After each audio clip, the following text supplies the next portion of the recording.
अस्सलाम वालेकुम नाज़रीन और सामीन, please subscribe my YouTube channel. गुस्से में अकल ठिकाना नहीं रहती और अंजाम सोचने का होश नहीं रहता, इसलिए ज़बान से भी जा बजा निकल जाता है और हाथ भी ज़्यादती हो कर जाते हैं। इसलिए इसको बहुत रोकना चाहिए और इसको रोकने का तरीका ये है कि सबसे पहले ये करें कि जिस पर गुस्सा आया है उसको अपने रूबरू से फ़ौरन हटा दें।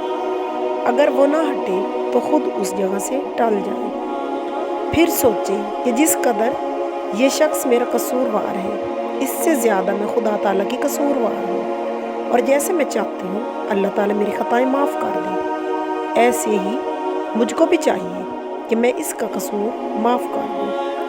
और ज़ुबान से आऊज़ु बिल्ला कई बार पढ़े और पानी पी लें या वज़ू कर लें, इससे गुस्सा जाता रहेगा। फिर जब अकल ठिकाने हो जाए उस वक्त भी अगर इस कसूर पर सज़ा देना मुनासिब हो, मसलन सज़ा देने में कसूरवार की भलाई है, जैसे अपनी औलाद है उसको सुधारना ज़रूर है, या सज़ा देने में दूसरे की भलाई है, जैसे उस शख्स ने किसी पर जुल्म किया था, अब मज़लूम की मदद करना और उसके वास्ते बदला ज़रूर लेना, इसलिए सज़ा की ज़रूरत है। तो अव्वल खूब समझ लें कि इतनी ख़ता की सज़ा इतनी होनी चाहिए। जब अच्छी तरह शरह के मुवाफिक इस बात में तस्लीम हो जाए तो इस कदर सज़ा दे।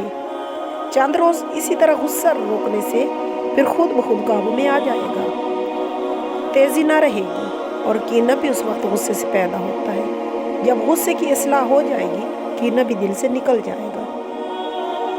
हसद किसी को खाता पीता या फैलता फूलता इज्जत व आबरू से रहता हुआ देखकर दिल में जलना और रंज करना और उसके ज़वाल से खुश होना, इसको हसद कहते हैं। ये बहुत बुरी चीज़ है, इसमें गुनाह भी ऐसे शख्स की सारी ज़िंदगी तलखी में गुजरती है।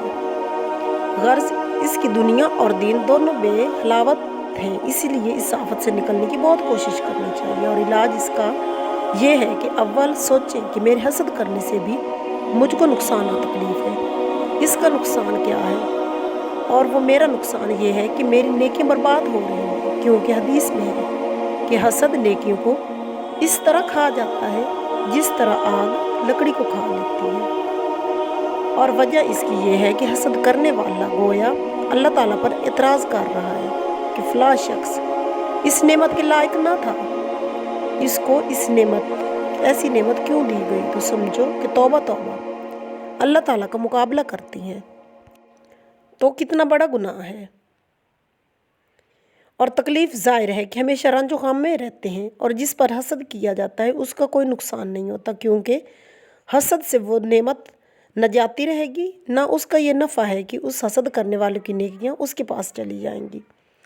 जब ऐसी ऐसी बातें सोच चुको तो फिर ये करो कि अपने दिल पर जबर करके जिस शख्स पर हसद पैदा हो ज़बान से दूसरों के रूबरू उसकी तारीफ़ और भलाई करो और यूँ कहो कि अल्लाह ताला का शुक्र है कि उसके पास ऐसी ऐसी नेमतें हैं, अल्लाह ताला उसको दो गुनी दे।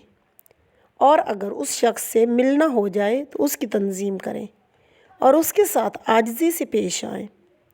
पहले पहले ऐसे बर्ताव से नफ्स को बहुत तकलीफ़ होगी, मगर रफ्ता रफ्ता आसानी हो जाएगी और हसद जाता रहेगा।